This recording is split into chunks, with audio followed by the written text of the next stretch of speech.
All right, awesome. Let's start this podcast the right way as we messed up and realized that scheduling doesn't work how it should work. So we're going to do it like this from now on so that you won't see it in advance, but it will be there at 11 every day. Yeah, there'll just be a reminder saying starts at 11 o'clock, no live stream advance, just be ready for 11-ish, I guess. Yeah. So it won't be on YouTube. Like you'll see it on Twitter. Like I'll be tweeting on Twitter and Facebook, stuff like that. So you'll see it then. I guess the first thing we need to talk about is this round of the playoffs that just passed. Oh, man. Oh, A man. lot of crazy games. I Some hate surprises, I think, for sure. Hate it. Hate it. I think I just hate the Astros the most. You know, they kind of helped me out, though. But, well, I mean, it is what it is. I don't think anyone really likes the Astros. I think that'll probably reflect in this week's worth of betting. But I think we get to see. Yeah, it probably will. I mean, it has been reflected in the past couple weeks of betting, and yet it hasn't gotten results. Yeah. Well, we got to start off with the Yankees and the Rays. I would say the best series to watch. 100%. Yeah. The only one that went to Game 5. Rays ended up winning in 5. That was good for him. He got it in 4. I said Yankees in 4, so I only got 2 points. Poor me. Cry. It's all good. I mean, so sad. There's more rounds to come. I think that series is honestly probably one of the most entertaining series to watch this whole postseason. Just like aside from the fact that it actually went 5, it wasn't a sweep like in the NL, but I think that it was really cool to see how like Judge and Stanton actually stepped up for once. Yeah. Well, and hopefully they can stay not injured. Yeah, because their contracts are going to be looked at as some of the worst contracts of all time if they can't stay off the IL. Yeah, literally. It seems like they're spending more time like injured than actually like, playing for their team. Unfortunately, they couldn't get the win, but I mean, I think you're seeing a possible Yankees team that could be really good in the future. Yeah, they need just like 1 or 2 more pieces. I think starting pitching is where they really need something. And it's not to say that they need more people for relieving, but because they have some of the best players in the league in relieving, but they just had a terrible year, all combined. For sure. I think that obviously some key pieces are missing. It only takes usually that 1 or 2 player to really like contribute to the team. I think their pitching overall is one of the strongest in the league. You know, you got Garrett Cole they signed, ridiculous contract. And then Tanaka is still good. Playoff Tanaka, although he had a terrible game this series. Sure. Yeah, I think he's becoming a free agent this offseason anyways. I think the Yankees seem to have infinite money, so it'll work out for him in the end. They'll sign someone. Oh yeah. I want to comment on I think the best parts of Game 5 was I love hating on the Pirates, not because I don't like the Pirates, but just because Braden likes the Pirates. So obviously I'm going to hate on his team. Of course. But the funny thing about it was that Game 5, both of the starting pitchers, Tyler Glasnow for the Rays and Garrett Cole for the Yankees, were both Pirates, and now they're aces. Yep. They weren't nearly as good as they are now when they were with the Pirates. And then the guy who hit the game-winning home run, Mike Brousseau, on the Rays, is also a former Pirate. So it's funny to see that the Pirates create good players. They just can't develop them. But not while they're there. No, it's like, you get a change of scenery. Everyone says it's a change of scenery. And it's like, a lot of people don't believe that. It's like, this is shown throughout over and over and over. You have 3 Pirates players. And, okay, the Pirates, I think we can all say, are not a good team by any means at all. Oh, no, definitely not. And I think that, it's all about the environment. They feel comfortable, better coaching staff, better history with the Yankees. Better lighting. Oh, for sure. It's all about the environment too. Your playmakers. It's all about emotion. And if you're excited to play for a team, you're going to play better. You're going to play to your teammates' skill. You're going to play up. And with the Pirates, if you're a mediocre team, you're really going to play mediocre. There's not going to be the ambition to really step up and play good. Oh yeah, for sure. And I mean, it's funny to see now that they were once a great team. They would. I think some of them were on the team back when like McCutchen got his MVP. Yeah. They had some good seasons there, but then it was only like flopped. 1 or 2 players. Like McCutchen was unbelievable, one of the fielders probably in the league at the time. And then, he's kind of cycle around through some teams now and you just don't hear about him anymore. Maybe it was because he was the only good player on the Pirates. You hear of Josh Bell. I mean, he's a good player, but like had a bad year this year. Right. But like that's the only player you really hear from Pittsburgh. For sure. Unfortunate for them. And it's funny too because the Rays with both their players and they also got, although he was injured, Austin Meadows, who was their all-star last year from the Pirates. It's kind of impressive because they were all gotten in one trade that was considered one of the worst trades for the Pirates because they got Chris Archer. He was good at the time for the Rays, but I think that was just Tropicana Field. Yeah, okay. So Tropicana Field, I feel like is such like it either makes a player great or horrendous, and I think that's seen through so many series.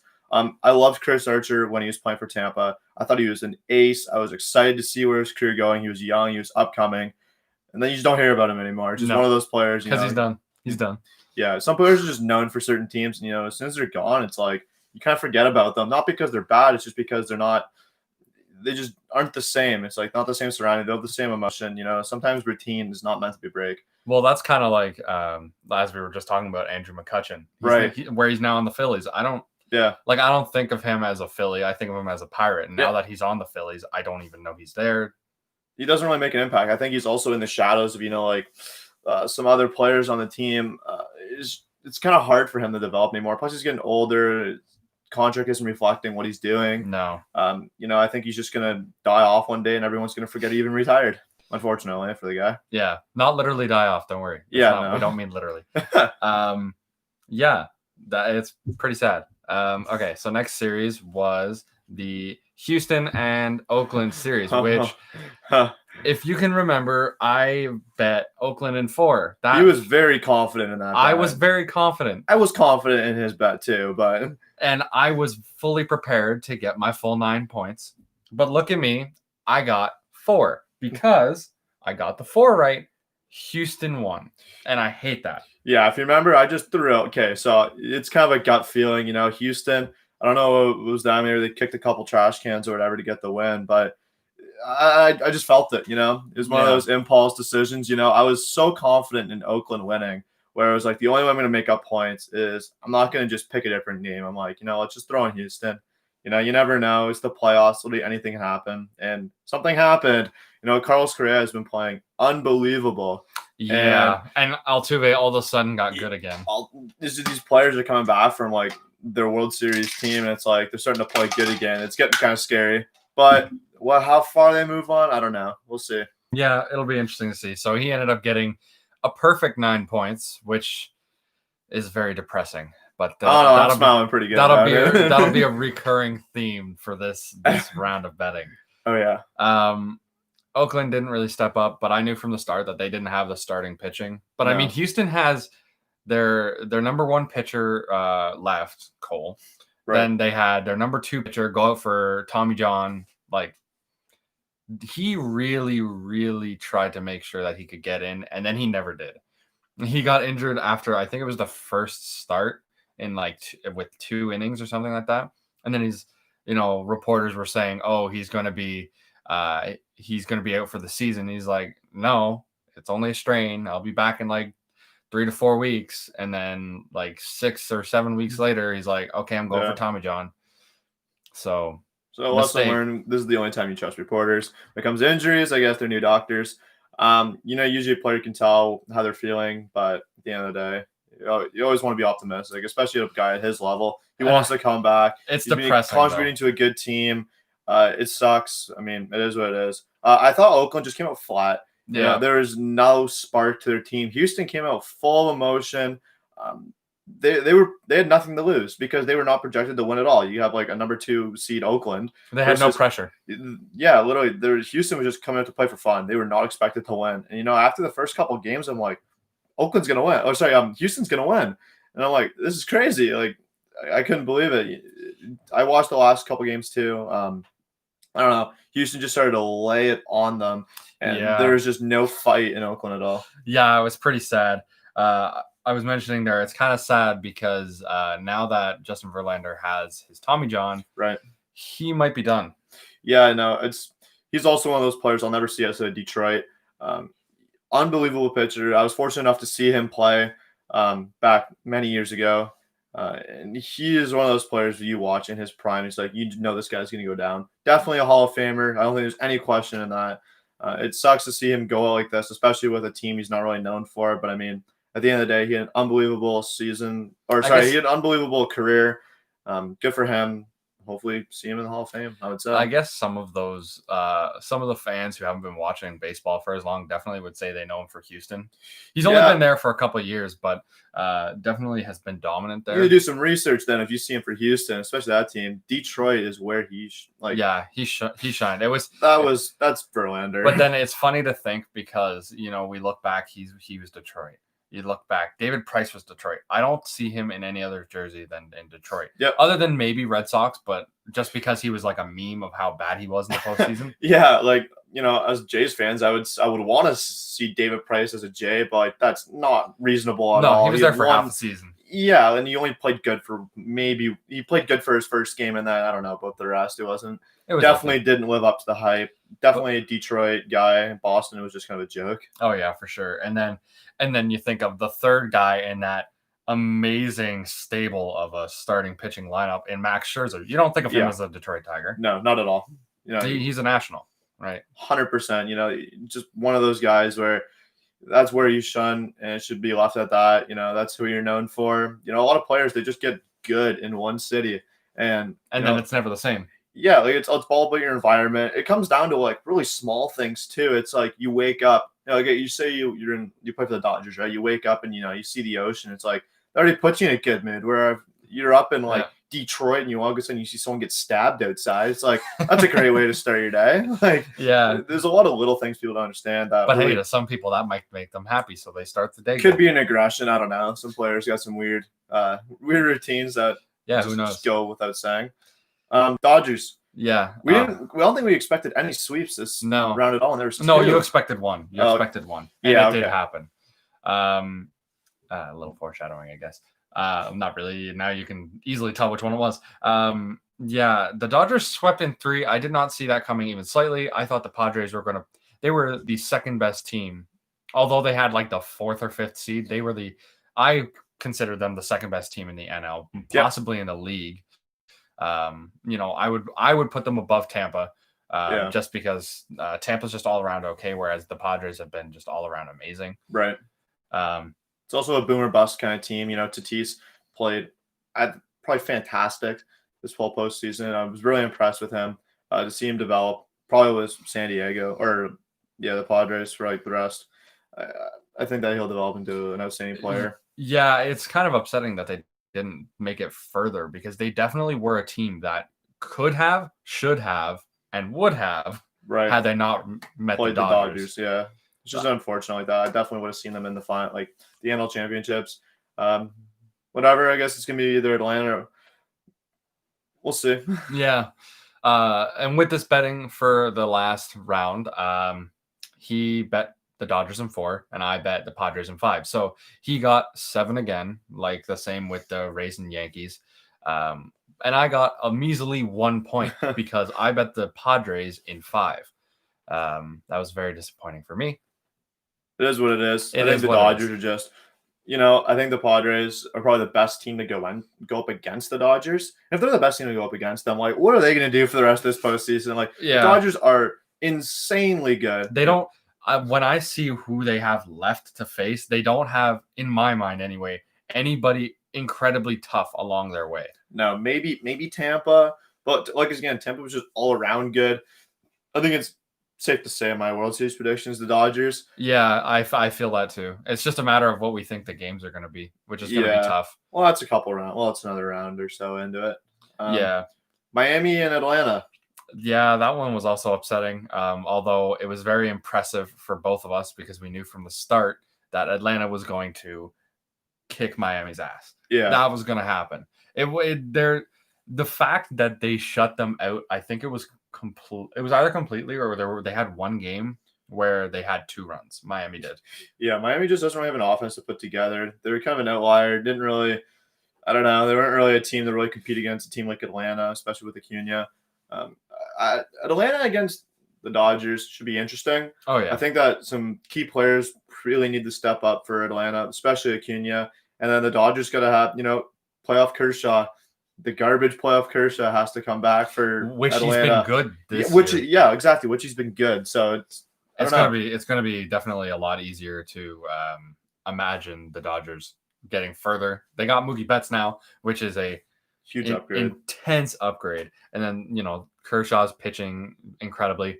I hate the one thing that I really don't like because their relieving pitching has been a lot better this year than it has been in recent years, especially in the postseason. However, them trading Kenta Maeda for Brussadar Graterol, which was a starter for a reliever, right, was a poor choice, I think, especially because Kenta Maeda had a dominant year this year with the Twins.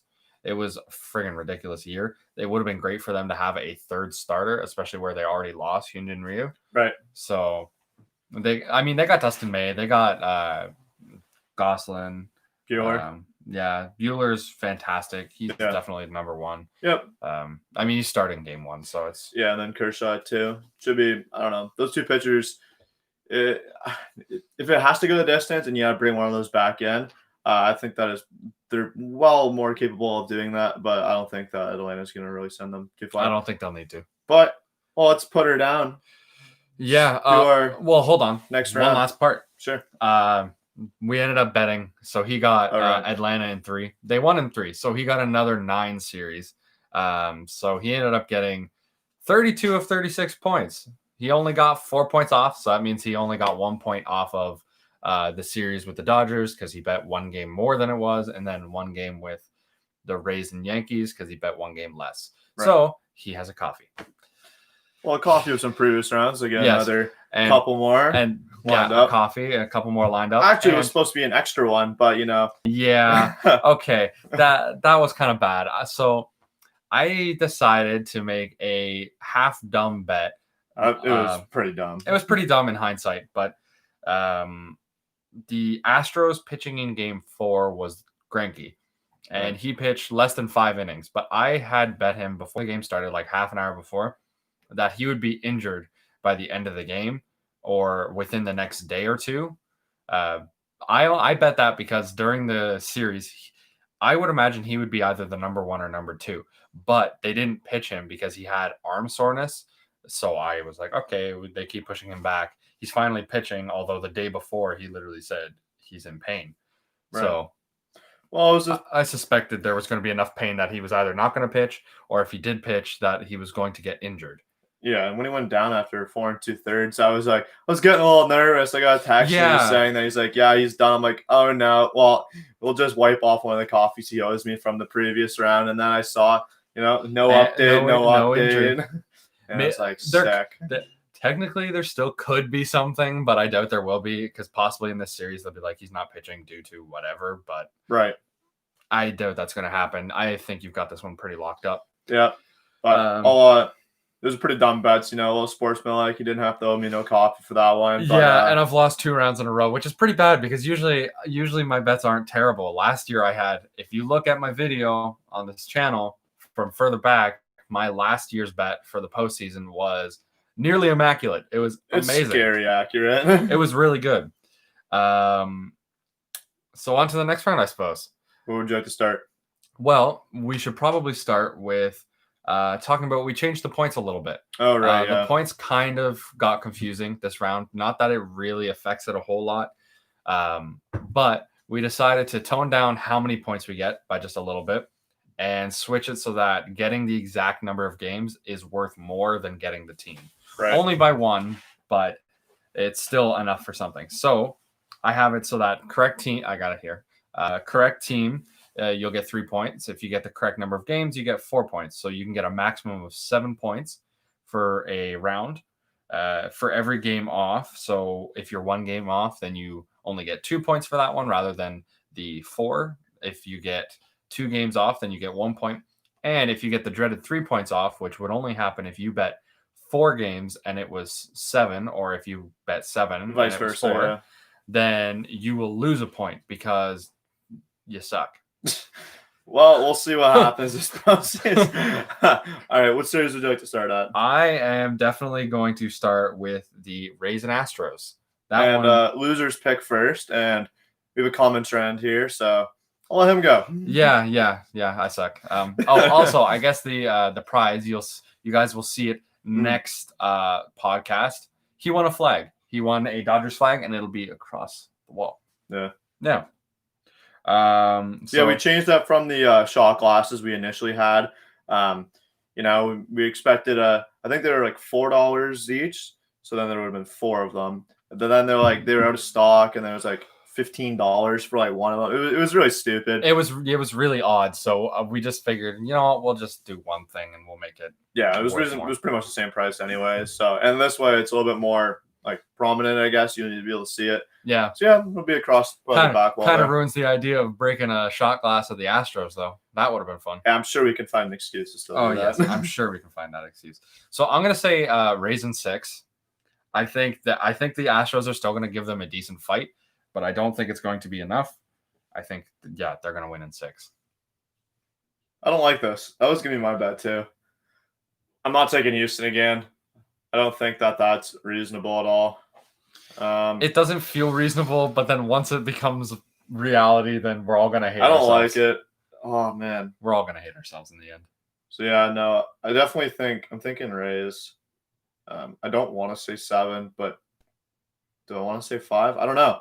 Oh, this one's tough. It's like, does Correa still play good? It's like, and does Altuve, and does Yeah, these are some serious players. And then they got some random pitching. Like, has anybody heard of Framber Valdez or Lance McCullers Jr. before this year, or even just the year before that? Right. I don't know. I'm gonna take Rays in 5 because I don't think that the Houston Magic. Oh, Houston Magic. Up. I was like, Houston Magic. No, it's not a combination of Orlando. Don't worry. I was gonna say, are we doing basketball now? No.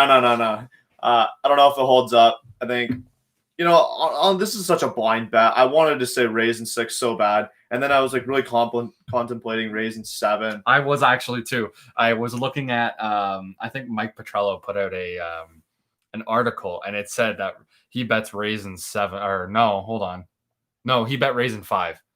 The other series he bet in 7. I don't believe that either. But he said in 7, and I'm like, yeah. I think 7's a bit lengthy for this one. I don't think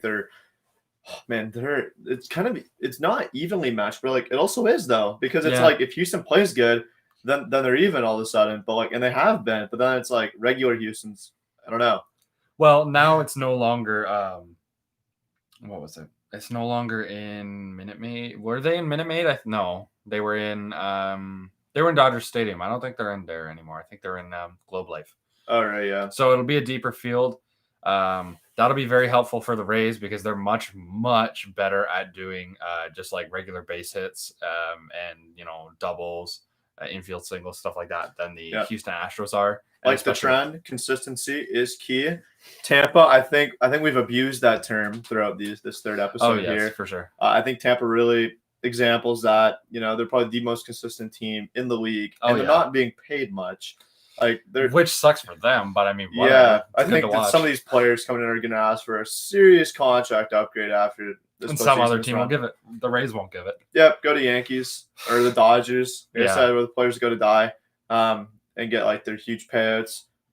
Probably some season players going over there. Oh yeah. But I think Tampa, if they want to win, this is the year to do it. I mean, if they can get through Houston and mentally prepare for the Dodgers. If they get in Kershaw's head in Game 2, I think they can get that game locked up. Buehler, it's hard to get in his head. He's hard though because this year he's been a little bit more dominant. He's had a little bit better of a time. I don't know if that's going to show in this postseason. It hasn't so far, but we got to cross our fingers that he ends up being okay. So then your series here. Dodgers and Braves. Ooh. I got Dodgers winning. I think that's pretty safe. And then it's definitely not going 7. I don't think it'll be a sweep between 5 and 6. And I feel like whatever one I pick, you're just going to do the other. That would probably be a good bet. Well, it depends. Yeah. The Dodgers, I'm going to take them in 5. You're going to take them in 5? Take them in 5 purely because of how well they played against the Padres. Padres are a good team, and they swept them. I don't think they'll sweep Atlanta. I think it'll be close, though. It'll be pretty damn close. I'm going to say in 6. Pretty safe.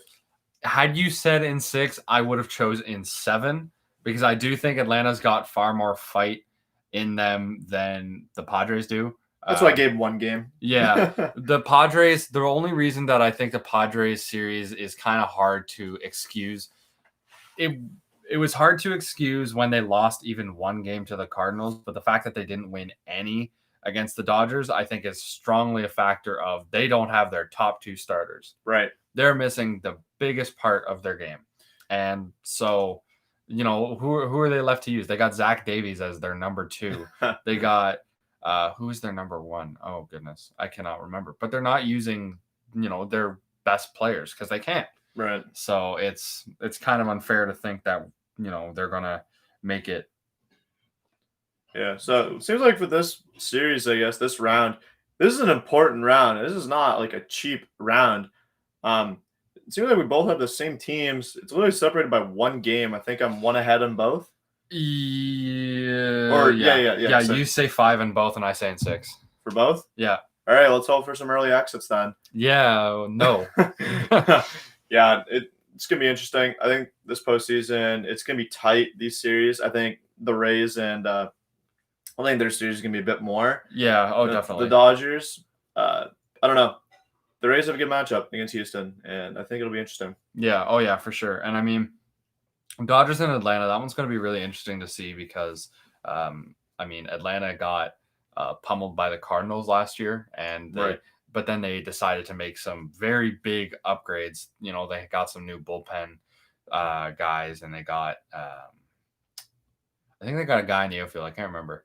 But nonetheless, then all these guys started to do great in like September and October. You got Freeman, he's definitely going to be the MVP in the NL. I can't see it any other way.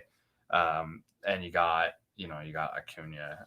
Albies didn't have as great of a year, but he's still good defensively, so that's good enough. Duvall, Swanson. They have a pretty loaded team. Oh, yeah, for sure. Yeah. It's just, I don't think it's enough to say it's more loaded than the Dodgers. No, the Dodgers just, Mookie Betts is just on another level. Yeah. I think I think one of the biggest payout contracts. I think realistically, only a couple huge, insane contracts actually do justice. I think the first one is Mike Trout's. Yeah. He is worth your investment. You want to surround your team. Angels, good for you. Dump Pujols and reduce some other contracts because that's not helping you. And I know Simmons. Sure. I think Simmons is becoming a free agent this offseason too. And after his weird leave at the end of the year, I don't think he'll be coming back to LA. No. The Angels, good on you. And the other one, Mookie Betts. Mookie Betts for sure. Very good payout. Although I would say, and this is the only argument that I have against it, is that so he's worth a lot of money for sure. He's he's like the second best player in the league, in my opinion. Yep. However, he's not worth the same amount of money as Trout. No. I don't think. And yet he's worth what, more? Yeah, I think his contract was the highest at the time, and Trout signed, I think, 2 years ago. Yeah. His deal, and then Machado got his, Harper got his, and then Betts upped his. No, I think it's all about timing though too. I don't think that Betts is worth more than Trout, but paying Betts what they did makes sense, and paying Trout what they did makes sense. It's all about hitting the free agent market at the right time. Your contract ending at the right time. You look in other sports too, like Flacco got his MVP deal after the Super Bowl, and now he's back up in Denver. You're still getting ridiculous money. It's all about hitting the end of your contract at the right time. Oh yeah, for sure. What a great segue talking about trades. So we're going to talk a little bit about the offseason that's coming up, because we got maybe 2 weeks, a little over 2 weeks left. Yeah, a little over 2 weeks. A little over 2 weeks of postseason left, and as great as it's been, it's going to end. So we need to start thinking about some of the free agents that are coming, who we think is going to go where. I'm going to look it up real quick, who's going to be a free agent, because I don't know off the top of my head. I'm not that good. I know LeMahieu is becoming a free agent this offseason. After coming off the batting title this year, I think his stock is going to go way up. If the Yankees re-sign him or not is undetermined yet. For him, I don't even know where he would go. Yeah. He would upgrade literally any team. It's just any team willing to pay for that. He's not a young player anymore by any means. The issue for him, I think, he's second baseman, right? Yes. Shortstop or short. I think he's second, but we'll say he's either. There's not a ton of teams that don't have at least a average to above average second baseman or shortstop. You'd be hard pressed because you can go through a bunch of different divisions and they have some great guys. The Yankees they have Gleyber Torres they can use there. They got Gio Urshela. They got they got a bunch of other guys that they were good, so they could be put there. The Jays got Bichette and they got Biggio at second and shortstop. Although discuss that later, I think that's going to switch a little bit. Yeah, I definitely see it happening. And then like the Indians, they got Francisco Lindor. Although I'm pretty sure he's becoming a free agent either this year or next year. Next year. Next year, yeah. So he's probably just going to be a trade piece. Yeah, LeMahieu, he could go to like a weird team. Maybe Pittsburgh steps up and signs him. Who knows? Yeah. Unlikely. I wouldn't want to go to Pittsburgh after being with the Yankees and having such an unbelievable year. I mean, the Yankees re-signing LeMahieu makes sense. I mean, I see it happening. I don't know if they have the money for it, but because we'll have to pay Judge and Stanton and all the other players. Oh, yeah. They just need that cut for our money. I don't know. LeMahieu is an interesting player. Yeah, it's going to be interesting. I want to take a look first at some catchers. They got JT Realmuto he's definitely the leader of the free agency as a whole, I'm pretty sure. Yep. It's going to be real tough for teams to try and get him. I'd love to see a bunch of different teams get him. A lot of teams could really use him. I don't think the Phillies are going to keep him because they have a decent amount of big contracts, and now that they're going to have to pay him more because of how good he did, they're not going to do it. Yeah, I think a lot of teams having a catcher is one of those positions. It's one of those like kind of dark horse. You don't think you need it. You don't see a whole lot of catchers getting paid out. It's usually like outfielders who are really making a lot of money, or even like shortstop. Like the catcher is actually such a key position. Like all the pickoffs, that's all through the catchers, all the signals, signs, being able to catch the ball, containing the ball. They're on every single pitch. You think of the pitcher as almost like the quarterback to the team. But if the guy can't catch it, like it's kind of useless or block the ball. He plays such a vital role. And by having pretty much a shutdown catcher, it benefits a lot of teams. There's no team that can go well without a good catcher. I think a big issue, and I'm seeing it right here, again, looking at different lists of the stuff, there is not a single catcher that's under the age of 30. Wow. That's a small issue for some teams, especially because there aren't a ton of young catchers anyway, even those that aren't going onto the free agency. I know the Jays have two really young catchers. They're both, I think they're under 25 each. Jansen McGuire? Yeah. McGuire's the younger one, I'm pretty sure. Yeah. But they're both pretty young. Will Smith is young on the Dodgers. Who else is there? Jeez, there's a bunch of guys. But nonetheless, there's still not that many young catchers. And it's going to be a struggle for anybody to want to sign somebody that's like, say, 35 and yeah, you almost use them as like a development piece. Oh yeah, you go in, you might go draft heavy on catchers, come the draft, and you get a mentor player like a catcher, and especially a position you remain calm. You kind of it's a lot of super amount of mental game as a catcher as well. I think that having a mentor, older player could really benefit them, but then you got to pay them quite a lot of money to mentor. Oh yeah, for sure. There's a lot of it's risk reward. I don't know if I'm taking a chance on. I'd rather spend my money in the outfield, especially with the catchers getting older. I don't know. For sure. It's going to be interesting, especially. It's looking at first base. It's kind of a tough position, especially because there's not very many guys that are of use. And that's largely because any guy that could potentially be on the market has a club option or a mutual option or, player option. So in the end, and they're all on like heavy money, like they're getting good money. And so anybody that's good, Todd Frazier, not the greatest one. He's got a club option for nearly $6 million. He's going to say yes right away. They're going to be like, if he did good, which he did pretty decent, they're going to keep him. Anthony Rizzo, he's a perennial all-star. Right. Of course they're going to keep him. And it's still like $15 million. So. Right. I don't see Rizzo ever leaving the Cubs. Nope. Anytime soon. Happening. He's kind of locked up there. Todd Frazier is a decent player too. Him and Rizzo they're not young anymore, but like they're definitely like at the I wouldn't say they've peaked. Like I've said, I think they've peaked and they're on their downfall, but they're still unbelievably good players.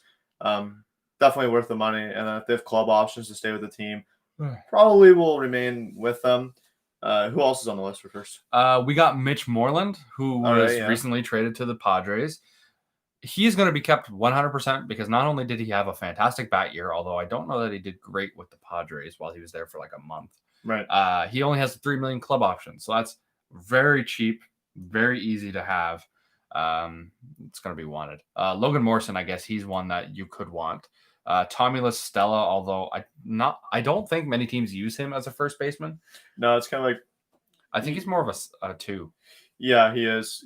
He's one of those players. He's kind of like versatile. You can play a variety of positions. And like Marlon, I don't know if first base is definitely the proper play to put on him, but again, he could be labeled there. And again, crazy thing, nobody is under the age of 30.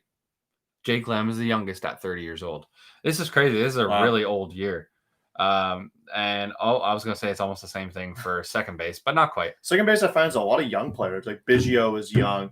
You look at an old team like Goins was young. I find like, second baseman is almost Gavin Lux on the Dodgers. Yeah, it's almost a development for other positions at second. A lot of young guys play it. It's probably the least, I wouldn't say the least important infield position, but it's definitely not super important so that the young guys can kind of develop there. It's kind of a low stress position. So that I think that's a good development spot. So you're gonna see a lot more younger guys there. For sure. I think so I'm going to say first that this list, it's putting players in multiple positions. I'm assuming they're just the ones that can play because it does have Tommy La Stella on second base as well. Mm-hmm. So I would consider him second base, and that would be a great pickup for any team. Second base also has Marvin Gonzalez as well. DJ LeMahieu, he'd be a decent pick. You got Jonathan Scope. He wasn't terrible, but he wasn't great. Jurickson Profar had an awesome year.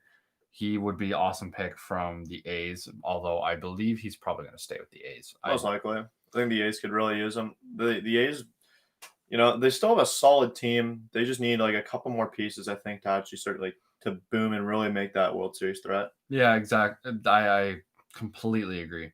And then the only other guy that's of any, I'm not saying of any good because obviously every MLB player is, they're good, just not as good as others, is Colton Wong of the Cardinals, but he has a club option for $12.5 million. So I believe they'd probably keep that. And he's still pretty young. He's still pretty young. So shortstop, we got Didi Gregorius because he only signed a 1 year, and I don't think he did very good this year. No, Gregorius, again, he's one of those players that pretty much only sees a Yankee. He's kind of cycling around. And I think that whoever picks him up is going to get a solid player. He's quick though too. Yeah, and I don't think they're going to pay him a ton. No. I think this year he got paid 1 year, $18 million or something like that. He's going to get maybe a $10 million. Yeah, it's kind of like Curtis Granderson too, and he kind of went through his phase. They're similar players. Yeah, in the way they play. They're quick guys, but they're definitely known for their Yankees. Whoever picks them up next, they're going to get very much so a discount because they are getting older. For sure. Yeah, so we'll see what happens with them. Yeah, Jose Iglesias of the Orioles has a club option for 3.5. I don't see why they wouldn't keep it because he has an incredible way to get singles. Yeah. He doesn't walk very much. He doesn't hit for power. He doesn't strike out much. He hits. That's what you need. He's an average guy. That's it. Yeah, you want to get on base. I watched a video, Foolish Baseball. Great guy. He talked about how Jose Iglesias has almost 900 OPS, which is elite. 800 is almost all-star level. 900 would be. And he was doing it despite he had only had one home run after 45 games. He only struck out maybe, I think it was 7 or 8% of the time, and he walked less than that. So he was getting a lot of ground balls, but he was also he was ripping them singles left, right, and center. Yeah. He didn't get 400, but he was just hitting well. Marcus Semien, a lot of A's guys. I am worrying about this A's team. Yeah. They can't pay them all. No. They're losing Tommy La Stella. They're losing Semien. They're losing who was the third guy? Jurickson Profar. Right. I mean, that's already 3 big guys on their team. Jurickson Profar had a great year. Tommy La Stella had a great year, not necessarily all with Oakland. Yeah, they're all core players that they kind of define what Oakland is as a team. I think that's half the reason they were a number 2 seed this year is just because of those players.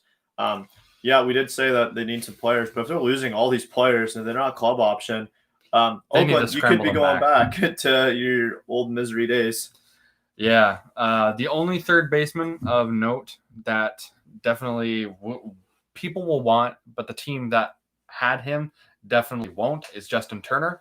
Yeah, he was great for the Dodgers, and people would probably be like, why do you think he's not going to stay with the Dodgers? I only think that because he's 36 now. The Dodgers are becoming a younger team. He does not fit with that timeline. No, they need somebody that's mid to late 20s.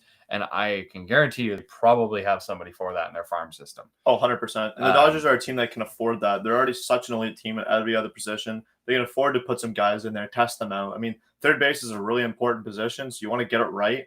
But I think that, their team is so good, like all around that, you can afford a couple extra errors at third. You can afford the new third baseman to strike out a little bit more because they have the bats to support it. The Dodgers are such an unbelievable team. And they're young too, so it's not like they're gonna be losing a lot of these players to retirement or whatever. Yeah, I think that they can afford that to replace him with a younger guy and develop him, or multiple of them. And you know what? There are 3 guys that I do see as options that are they're at least 4 years younger than him. So you got DJ LeMahieu. He can play third. Now I wouldn't necessarily put him at third. No, but if you need to, you could put him there, and then you could swap Chris Taylor to go to third. All right. He's not too bad. Tommy LaStella, he can play third base. He's not too bad. And that, I mean, he wouldn't have nearly as much of a contract as Turner would probably be asking for. And then Brad Miller, who had a great year this year, which I definitely think shocked a lot of people. Yeah. He wasn't one that people expected to be as fantastic as he was. But he definitely is a pick that they could use and would be a good fit to replace Justin Turner. I think a fun element of this offseason for signing is going to be pitchers. There's a decent amount of good pitchers coming up, especially with Bauer. Yeah, oh yeah, for sure. I mean, it's not the same as last year, but this year definitely has some key players that could change teams completely. So we'll go on to left fielders now. Keep in mind that all fielders could just pretty much be put anywhere. Center field, maybe not as much, but left and right are pretty interchangeable. Yeah, they can be pretty interchangeable. Left could also be fit for like second or shortstop sometimes. So we got Michael Brantley. He's a decent choice. Brett Gardner for $10 million on the club option. I don't think they're going to keep that. I don't know. Brett Gardner has been with the Yankees for, forget what year he signed with them. But it is ridiculous how long he's been there. He's not worth $10 million. He played horrible this year. Yeah, he's definitely old not, too. Like, how old does that say he is? He's 37. He's not a $10 million player. No. He's like maybe a 4.5, the AAV, but he's a New York native. The guy is watch he goes to the Mets. It's not gonna happen, but just imagine. Yeah, no, it's crazy. Then we got we got Marcell Ozuna. Oh man, he had a fantastic year. He's gonna get that money. He's gonna get a 5-year contract. I'm betting it 5 years. Because he had 2. So he had a couple great years with Marlins. Right. Then he went to the Cardinals and had not bad but not good years. And then he had this blowout season with the Braves. Oh man, and depending on how far they go, if they end up beating the Dodgers, which would suck for us. Yeah. Hopefully it happens in 5. No, not happening. He's going to get a lot of money. Yeah, if this guy can keep up his performance, through the postseason is where you like really shine because all the stardom is all on you. And if you shine in the postseason when everyone is watching, you'll be known, and you have a lot of leverage in working your contract. Yeah, he's only 30, but I don't think the Braves are going to re-sign him. I don't think they have the money for that. No, they got a Cunha contract. A great fit that I think he would fit for is the Reds. They suit his style well. Yeah. And they could use a good DH. He's a great DH. Or I guess he would have been fantastic with the American League, and probably still would be, because that's another topic maybe for another day. But the idea that Even though the National League now has designated hitters, the American League has been dealing with it for longer. Right. So they already have, they know how to train them. They've made them better. They know how to, work them up, get them better. Yeah, it's one of those, it's weird how it's the two divisions are separated, but honestly, such a really big rule difference. And it's good. I think it was a good change. I agree. I think you got to put everyone on a neutral playing field. I mean, it's cool to have a little separation between the two, but that is a huge difference. Oh yeah, for sure. You got an whole extra position you got to worry about. Not to mention you got to develop your pitches to actually be able to hit the ball in the NL. So you get these players. I mean, Shoni Anadi. I mean, he's good for the Angels. He can hit the ball, and he's an amazing pitcher. Although now he's struggling. I don't know. Yeah, I don't know that he's ever going to pitch again. I feel bad for him. Yeah, I mean, for the time though, he was an excellent positional player that could play pretty much everywhere. Yeah. And then you got the last guy that's on the left field is Jock Peterson. I feel really bad for his situation because he almost got traded last year. So he didn't do fantastic. He had an okay year. I think that's definitely going to be part of why he's not going to stay with the Dodgers. Right. Not that they really need him. I mean, they were trading him for a reason. Yeah. But, so center field, we got Kevin Pillar. If you're wanting defense, he's a good choice. He's an unbelievable choice. I think Superman is an accurate term for his outfielding ability. But you know what? I can only see him really being with the Rockies just because that's the perfect field for him. It's such a deep field, and he's good with fielding, so it's really going to play to his one benefit because he's not a good bat. No, he's like a 7-8 hitter, but his defensive skill is unbelievable. The amount of ground he can cover. It's not like he's quick, but he's not overly quick. It's just he can time a ball and read it so well. Yeah. Scaling a fence is no problem for him. I was sad to see him when he did leave the Jays, but unfortunately, I did get to see him in his return game with San Fran to the Jays. Yeah. It was kind of a heartfelt moment for him. Really key guy to have in the clubhouse. And then he kind of went through his phase. He went through San Fran. He went through some other team and Rockies, right? I think that's where he should go. It's a good fit. I mean, it's a deep outfield, and with the. And he went through Boston too. And with the Coors effect, it's a perfect team for him. Center fielders have a lot of guys that I was really surprised, and it makes me now realize that Houston's going to be screwed after this year because they have a bunch of big contracts. It's like Oakland. They got George Springer going. Marisnick wasn't great. I did see Springer, but he's leaving. And then you got Brantley, and then there might be other guys. We'll see. Yeah. And so Starling Marte has a club option, but I don't see the Marlins getting rid of that. He's way too freaking good. Yeah. Way too good to even think of getting rid of. They definitely should keep him. Jackie Bradley Jr. He's okay. When he was a few years back when he was in Boston, he still is in Boston, is he not? Yeah, I believe so. Yeah, him and Mookie Betts really complement each other well, being in the outfield together. I found that Bradley Jr. I wouldn't say, I don't know, he has more of a different kind of playing style, but I like him. He's a good player, I like Boston as a team. It's a really historic team, and I think that Bradley Jr. deserves to get paid. He deserves some money for sure. This season doesn't reflect that though. Definitely not. Boston just had a horrible season. I don't know what happened to them. They lost Betts. It shows how much Betts is worth and that's price, right. And to justify how much LA paid him. Bradley Jr. He's going to leave the team. He's going to go somewhere. He's going to get paid, and we're never going to hear him again. And they lost Moreland too now. Right. You know what's crazy? And it's only really kind of occurring to me now. Think back to when that trade happened. Dodgers got Price, and they never even had to use him because he opted out. Yep. Oh my gosh, that's nuts. The right field is going to be a very funny position because some of the players are they can opt out of their contracts. Really? None of them are going to do it. I will tell you that right now. So we got Ryan Braun, who has a mutual option of $15 million. He's going to want that. I don't know that they're going to want the Brewers are going to want to give him that. He wasn't that great this year. He's 37 years old. He's only got a $4 million buyout, so it easily seems possible. Right. You got Yasiel Puig. You got Josh Reddick, another Astro. I love Puig, man. Puig. He is good stuff right there. Yeah, he is. He's just fun to watch. Okay, listen, he's not great. No. I love him for the league. It was like Robinson Cano. He's not great for the team because the team, they fight with him. But he's just fun to watch. He has a lot of energy. He's to me, he's a more exciting Juan Soto because only worse. Yeah, no. Puig, he was on the minors for a bit, I believe, like 2 years ago.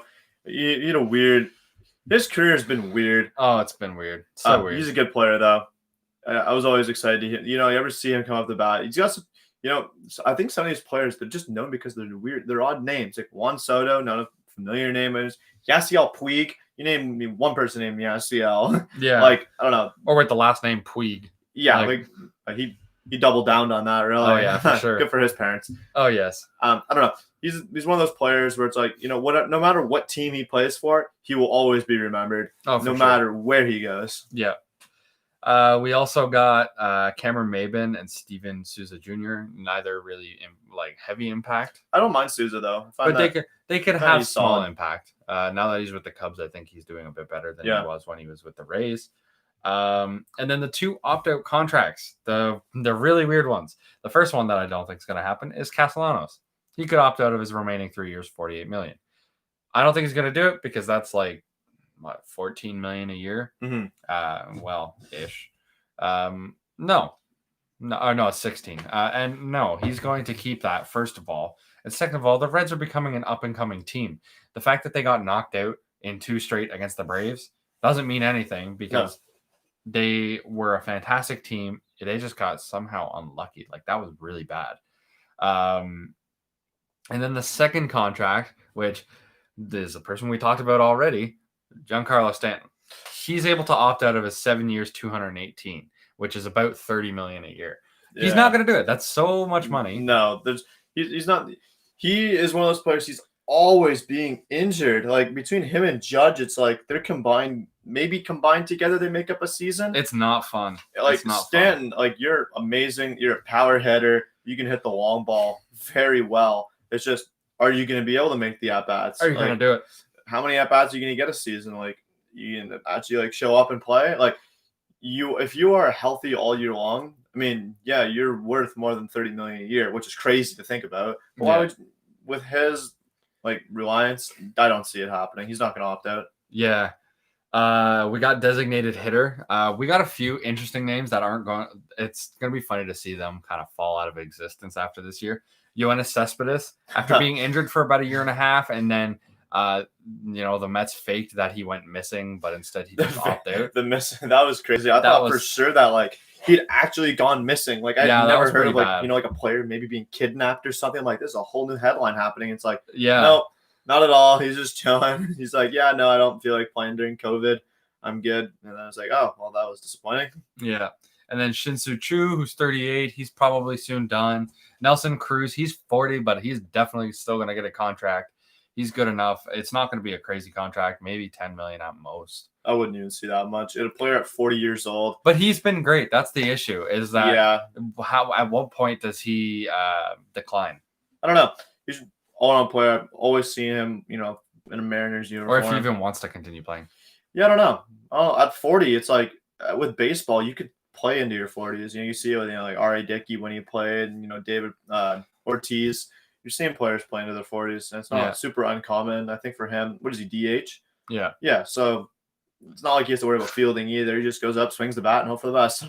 Yeah, and then we got Edwin Encarnacion. He had a terrible year, and he has a $12 million club option with a $2 million buyout.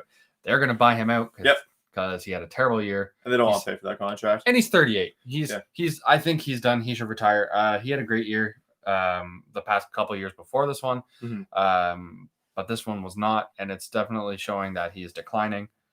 And then we got JD Martinez. He can opt out of his remaining 2 years and almost $40 million. So I don't think he would do it, but I could see why he would, because he could definitely be worth more money and on a different team, especially because Boston should be rebuilding. They kind of are already, and that money could be used better elsewhere. maybe saving. We got some starting pitchers. Chris Archer has a club option of $11 million. He's getting booted. Yep. Chase Anderson has a club option with the Brewers. I believe so. Or is that the one that's with the Jays? Yeah, that is the one with the Jays. He's gonna get booted. Is it? Yes. Yeah, it is because Brett Anderson was the one with the Brewers. Right. Then we got Homer Bailey. He was with I don't even remember now. I don't think that one's really super important. Trevor Bauer is definitely one of the biggest ones. He's 30 years old. Definitely gonna get mad money. Yep. Cy Young, I think winner this year, although people are still debating it.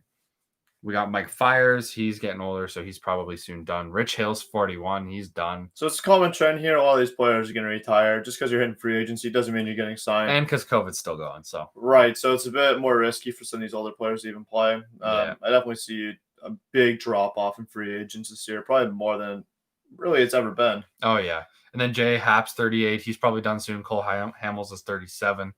I like Cole Hamels, though. Yeah, he's been good. Corey Kluber's 35 with a 17.5 club option. I think he's going to keep it.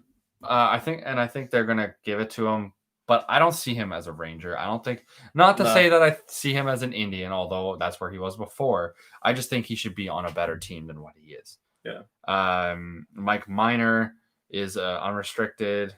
Mike Leake has a mutual option for $18 million. I don't think they're going to give him that because he's with, who is it, the Diamondbacks or the Mariners? One or the other. I can't remember. Charlie Morton has a $15 million club option with no buyout for the Rays. I think that one's going to be a very interesting one to see if they go through with it or not. That's a lot of money for a 37-year-old. Yeah. And especially when it was only an average season this year. Yeah, unless you're convinced that he's going to absolutely be lights out next year, I don't think that it's worth it, especially with that amount of money. I think you're almost better off putting it, investing in some young upcoming players. Because with the upcoming, you can afford to buy quite a few players with that amount of money. And then just hope one pans out. And then all of a sudden it's justifiable as to why you paid them. Whereas you're going to pay a 37-year-old that amount for maybe 2 seasons? Yeah. Then you got Jake Odorizzi, James Paxton. You got Rick Porcello. They're finally getting rid of that contract. Woohoo. Marcus Stroman, Tanaka, Tehran. Tanaka, I bet you retires. Stroman, I don't know where Tanaka's only 32, though. Yeah, I don't know. Tanaka, yeah, that is pretty young. But Tanaka, although he seems like he's so old. He feels old, and he almost looks old, too. I was watching him the other night, and his stuff he's wasn't playing there. Like he's 40. Yeah, I don't think a retirement's out of the question. Maybe he goes somewhere else, or maybe he got a couple of years left. Stroman, though, I have no idea where he would go. I don't know. He opted out, so I don't really know. He's an open player. Wainwright is probably going to retire. He's 39 now. And then they got a bunch of Jays pitchers. You got Taijuan Walker. You got Taijuan Walker. I was sad to see him on that list, but I mean, free up some cap. Oh yeah, for sure. They're pitching some serious issues. They need Taijuan Walker back because he was great. Yeah. I think they need to put Robbie Ray in a relieving position. Get Pearson back to full health. Maybe put him in a closer position. Yep. Get rid of Giles. And then go from there. So we got a bunch of relieving pitchers. I got to get close because there's a lot of them. We got Dylan Betances has got a player option. He's going to keep it because it's $6 million. That's pretty good. We got Brad Boxberger, Brad Brock, Alex Colomé, Ken Giles.